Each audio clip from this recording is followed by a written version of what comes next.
मैं हूँ बिलेनियर शहर के सबसे मशहूर नाइट क्लब स्टारलाइट लाउंज में। रात का माहौल गर्म था, चमचमाती लाइट्स, तेज म्यूजिक और भीड़ का शोर चारों तरफ गूंज रहा था। लेकिन क्लब के बाहर एक तनाव भरा ड्रामा चल रहा था।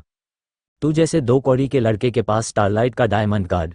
हाँ, मैं इस क्लब के हर डायमंड कार्ड होल्डर को जानता हूँ। ये नकली कार्ड ले और निकल यहाँ से, मैनेजर रवि ने तल्ख लहजे में कहा।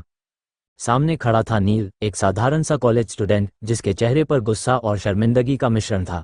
आज उसकी एक्स गर्लफ्रेंड रिया का जन्मदिन था। रिया की दोस्त काव्या के पास सिल्वर कार्ड था, लेकिन मैनेजर ने उन्हें लाइन में खड़े होने को कहा। नील ने सोचा कि वह अपने डायमंड कार्ड से सबको अंदर ले जाएगा, लेकिन मैनेजर ने उसके कपड़े और हुलिया देखकर कार्ड को नकली कर वापस कर दिया। रिया और उसके दोस्तों ने नील का मजाक उड़ाना शुरू कर दिया। नील, तू तो हमेशा से ही फिसड्डी था, अब फ्रॉड भी करने लगा। कहाँ से चुराया ये नकली कार्ड? रिया ने तंज कसा। मम्मी ने मेरे मना करने के बावजूद तुझे मेरे साथ भेज दिया और तूने हमारी बेइज्जती करवा दी। उनके दोस्तों ने भी नील को ताने मारे। रिया, तू इस भिखारी को अपनी हाई प्रोफाइल पार्टी में क्यों लाई? इसने तो माहौल ही खराब कर दिया। तभी भीड़ में से एक परिचित चेहरा सामने आया। अर्जुन। अर्जुन, रिया, नील और उनके दोस्त एक ही कॉलेज में पढ़ते थे, लेकिन अर्जुन का रुतबा सबसे अलग था। वह फोन पर बात करते हुए पास खड़ा था, लेकिन शोर सुनकर वहां आ गया। उसने अपना गोल्ड कार्ड मैनेजर को दिखाया। मैनेजर का रवैया तुरंत बदल गया। सर, ये लोग आपके साथ हैं? सॉरी सर, बस 10 मिनट दीजिए, मैं आपके लिए वीआईपी टेबल अरेंज करता हूँ, उसने नील की ओर देखकर कहा। इस लड़के ने जो ड्रामा किया उसके लिए मैं माफी मांगता हूँ। अर्जुन ने शांत स्वर में कहा, कोई बात नहीं मैनेजर, बस इन्हें अंदर ले जाओ।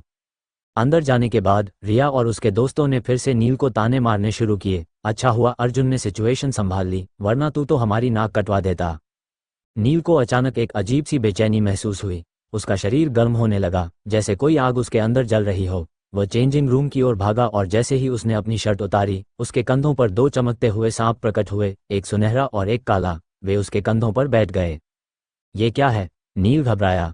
सांपों में से एक ने फुसफुसाते हुए कहा, हम तेरे रक्षक हैं, महादेव की कृपा से भेजे गए। उस मैनेजर ने तुझ पर झूठा इल्जाम लगाया। वह नीच इंसान है जो लड़कियों का शोषण करता है। आज उसे सबक सिखाना होगा। नील डर गया। अगर किसी ने तुम दोनों को देख लिया तो? तभी काव्या चेंजिंग रूम के पास आई। उसने नील को देखा, लेकिन ऐसा बर्ताव किया जैसे उसने सांपों को देखा ही नहीं। नील को समझ आ गया कि ये सांप सिर्फ वही देख सकता है। अचानक बाहर से चीखें सुनाई दी। बचाओ, प्लीज मुझे बचाओ, एक लड़की की आवाज थी। नील बाहर निकला तो देखा कि मैनेजर रवि एक लड़की, प्रिया, को जबरदस्ती बाथरूम की ओर खींच रहा था। तू जैसे सड़क छाप लड़के को यहाँ नहीं घुसने देना चाहिए था, रवि ने नील को देखकर चिल्लाया। इस लड़की को मेरे हवाले कर, वरना तुझे मसल दूंगा। नील के सांपों ने फुसफुसाया, डर मत, हम हैं तेरे साथ।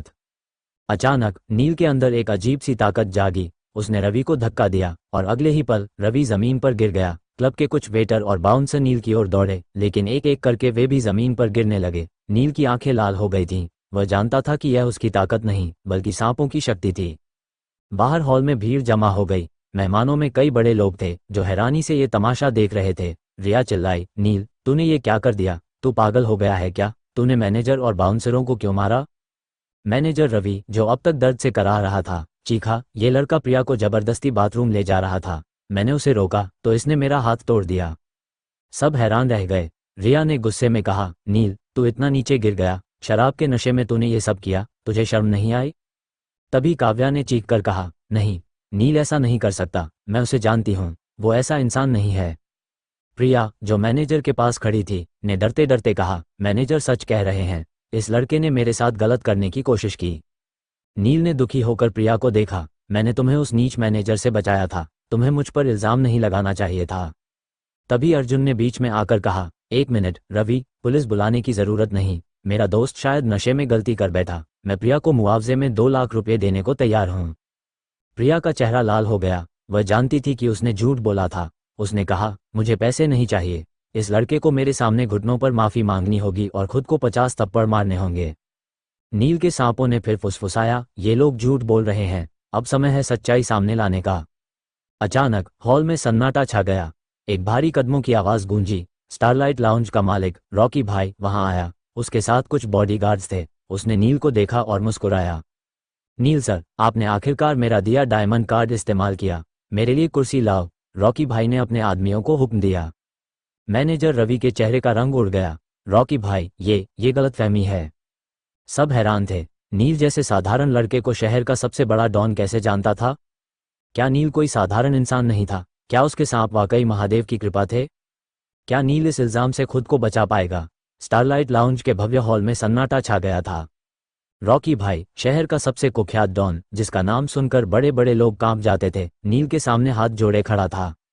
उसकी आंखों में सम्मान था जो किसी को भी हैरान कर सकता था। नील, जो अभी कुछ मिनट पहले तक एक साधारण कॉलेज स्टूडेंट लग रहा था, अब सबकी निगाहों का केंद्र बन चुका था। रिया, उसके दोस्त, अर्जुन, मैनेजर रवि और क्लब के सभी मेहमानों के चेहरे पर अविश्वास की रेखाएं खींच गई थीं। क्या यह वही नील था जिसे वे फिसड्डी और फ्रॉडी कह रहे थे? क्या उसके कंधों पर बैठे उन अदृश्य सांपों का इससे कोई लेना देना था? रॉकी भाई ने अपनी गहरी आवाज में कहा, नील सर, आपका स्वागत है। ये क्लब आपका है, जो मर्जी हो कहिए। उसने अपने बॉडीगार्ड्स को इशारा किया और वे तुरंत एक आरामदायक कुर्सी लेकर आए। नील ने हल्के से सिर हिलाया और कुर्सी पर बैठ गया। उसके कंधों पर बैठे सांप, सुनहरा और काला, फिर से फुसफुसाए, शांत रहो नील, सच्चाई अब सामने आएगी। महादेव की कृपा से हम यहाँ हैं। रिया की आंखें फैल गईं। वह आगे बढ़ी और डरते डरते पूछा, नील, ये क्या हो रहा है? रॉकी भाई तुम्हें सर कह रहे हैं। तुम इन्हें कैसे जानते हो? उसके दोस्त काव्या और अन्य लड़कियां भी पास आ गईं। अर्जुन, जो हमेशा कूल रहता था, उसके चेहरे पर भी पसीना छलक रहा था। मैनेजर रवि तो जमीन पर घुटनों के बल बैठ गया था। उसके चेहरे पर मौत का साया मंडरा रहा था। रॉकी भाई, ये लड़का, ये झूठ बोल रहा है। मैंने तो बस। रॉकी भाई ने रवि की ओर देखा और उसकी आंखें सुलग उठीं। चुप, तूने क्या किया है? मुझे सब पता है। नील सर का डायमंड कार्ड असली है, जो मैंने खुद दिया था, और तूने इसे नकली कहा। ऊपर से ये इल्जाम। रॉकी भाई ने अपने आदमी को इशारा किया और वह प्रिया को आगे लाया। प्रिया का चेहरा पीला पड़ चुका था। वह जानती थी कि अब झूठ नहीं चलेगा। नील ने गहरी सांस ली। उसके मन में फ्लैशबैक चलने लगे। कैसे वह एक साधारण परिवार से था, कॉलेज में पढ़ता था, लेकिन एक रात उसकी जिंदगी बदल गई थी।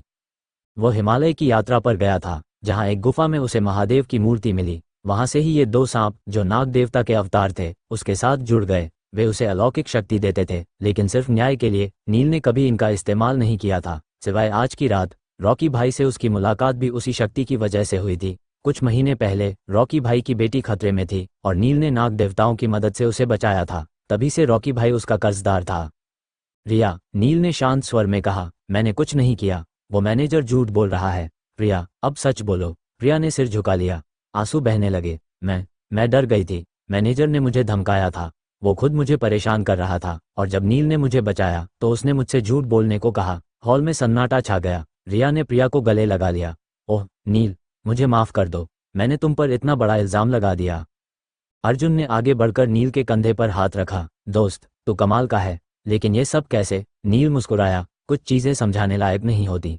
बस आज की रात को भूल जाओ। रॉकी भाई ने रवि को पकड़ लिया। इस नीच को बाहर फेंको और क्लब की सारी रिकॉर्डिंग्स चेक करो, सबूत मिलेंगे। बॉडीगार्ड्स रवि को घसीटते हुए ले गए। पार्टी फिर से शुरू हो गई, लेकिन अब माहौल अलग था। रिया नील के पास आई और उसका हाथ पकड़ा। नील, मैंने तुम्हें इतना गलत समझा। क्या तुम मुझे माफ करोगे? नील ने सिर हिलाया। पिछली बातें भूल जाओ रिया, आज तुम्हारा बर्थडे है, एंजॉय करो। लेकिन उसके मन में कुछ और चल रहा था। नाग देवता फुसफुसाए, ये सिर्फ शुरुआत है। शहर में और भी अंधेरा है। रॉकी भाई की मदद से इसे साफ करो। अगली सुबह नील अपने छोटे से अपार्टमेंट में जागा। उसके कंधों पर सांप अब भी थे, लेकिन वे अब शांत थे। फोन की घंटी बजी। रिया का कॉल था। नील, कल की रात के लिए थैंक्स, लेकिन मैं जानना चाहती हूँ तुम्हारा वो सीक्रेट क्या है? नील हंसा। कभी बताऊंगा, फिलहाल कॉलेज चलें। कॉलेज पहुंचते ही सबकी निगाहें उन पर थीं। अफवाहें फैल चुकी थीं। नील ने डॉन को भी झुका दिया। अर्जुन ने उसे गले लगाया। भाई, तू सुपर हीरो है क्या? दिन बीतते गए। नील की जिंदगी अब बदल चुकी थी। रॉकी भाई ने उसे फोन किया। नील सर, शहर में एक बड़ा खतरा है। मेरा दुश्मन विक्रम सिंह, जो अंडरवर्ल्ड का नया सरगना बनना चाहता है, वो मेरी बेटी को फिर से टारगेट कर रहा है। आपकी मदद चाहिए। नील ने हामी भरी। नाग देवता उत्साहित हो उठे। ये हमारा मिशन है। नील ने रिया को सब कुछ बताया। रिया हैरान थी। नील, ये सांप, मैं उन्हें नहीं देख सकती। नील ने कहा, नहीं, सिर्फ मैं, लेकिन वे असली हैं। रिया ने उसका साथ देने का फैसला किया। मैं तुम्हारे साथ हूँ। अर्जुन और काव्या भी शामिल हो गए। वे एक टीम बन गए। विक्रम सिंह का अड्डा शहर के बाहर एक पुराने वेयरहाउस में था। रात के अंधेरे में वे पहुंचे। विक्रम के आदमी हर तरफ थे। नील ने नाग देवताओं से मदद मांगी। सुनहरा सांप बोला, हमारी शक्ति से तुम अजेय हो। लड़ाई शुरू हुई। विक्रम के गुंडे नील पर टूट पड़े, लेकिन एक एक करके वे गिरने लगे। रिया ने एक गुंडे को पकड़ा, अर्जुन ने दूसरे को, काव्या ने स्मार्टफोन से पुलिस को कॉल किया। क्लाइमैक्स में विक्रम सिंह सामने आया। तू कौन है लड़के? रॉकी का चमचा। नील की आंखें लाल हो गईं, नाग देवता निकले और विक्रम पर हमला किया, लेकिन सिर्फ नील देख सकता था। विक्रम जमीन पर गिरा, उसके शरीर में जहर फैल गया। पुलिस आ गई और विक्रम को गिरफ्तार कर लिया। शहर में शांति आई। नील और रिया का प्यार परवान चढ़ा। नाग देवता बोले, तुम्हारा काम पूरा हुआ, अब हम जाते हैं। लेकिन नील जानता था, यह सिर्फ एक अध्याय का अंत था, आगे और भी रहस्य थे। स्टारलाइट लाउंज के हॉल में रोशनी की चमक और म्यूजिक का शोर अब दूर की बात लग रहा था। हर कोई सांस रोककर रॉकी भाई को देख रहा था, जो नील के सामने झुककर खड़ा था। रॉकी भाई, जिसका असली नाम राजेश ठाकुर था, लेकिन अंडरवर्ल्ड में उसे रॉकी भाई कहकर पुकारा जाता था। उसका कद लंबा, शरीर मजबूत और आंखों में एक ऐसी चमक जो दुश्मनों को डरा देती थी। लेकिन आज वो चमक सम्मान की थी। नील सर, आपने आखिरकार कार्ड यूज किया, मैं इंतजार कर रहा था, रॉकी भाई ने कहा। उसकी आवाज में गहराई थी। नील ने कुर्सी पर बैठते हुए कहा, रॉकी, ये सब जरूरी नहीं था, मैं तो बस पार्टी एंजॉय करने आया था। लेकिन उसके मन में तूफान चल रहा था। उसके कंधों पर बैठे सांप, जिन्हें अब वह सूर्या, सुनहरा और काली, काला कहकर पुकारता था, फुसफुसा रहे थे। सूर्या बोला, ये मौका है नील, इन लोगों को सच्चाई बताओ, मैनेजर की करतूतें सामने लाओ। काली ने जोड़ा, और याद रखो, हमारी शक्ति न्याय के लिए है, बदले के लिए नहीं। रिया, जो अभी भी सदमे में थी, आगे आई। उसकी आंखें नमी से भरी थीं। नील, प्लीज बताओ, ये सब क्या है? तुम रॉकी भाई को कैसे जानते हो? और वो कार्ड, वो असली था? उसके दोस्त काव्या, शिखा और अन्य लड़कियां भी पास खड़ी थीं। अर्जुन ने रिया के कंधे पर हाथ रखा, जैसे कह रहा हो कि शांत रहो। मैनेजर रवि अब पूरी तरह से टूट चुका था। वह जमीन पर घुटनों के बल था, हाथ जोड़े। रॉकी भाई, मैंने गलती की, मुझे माफ कर दो। ये लड़का, मैंने सोचा। रॉकी भाई ने गुस्से में रवि को घूरा। गलती? तूने मेरे मेहमान का अपमान किया। नील सर का कार्ड मैंने खुद दिया था, और तूने इसे नकली कहा। ऊपर से ये इल्जाम। प्रिया, अब सच। इस कहानी को पूरा जानने के लिए डाउनलोड करें पॉकेट एफएम और सुने शानदार ऑडियो बिल्कुल मुफ्त। अभी डाउनलोड करें पॉकेट एफएम।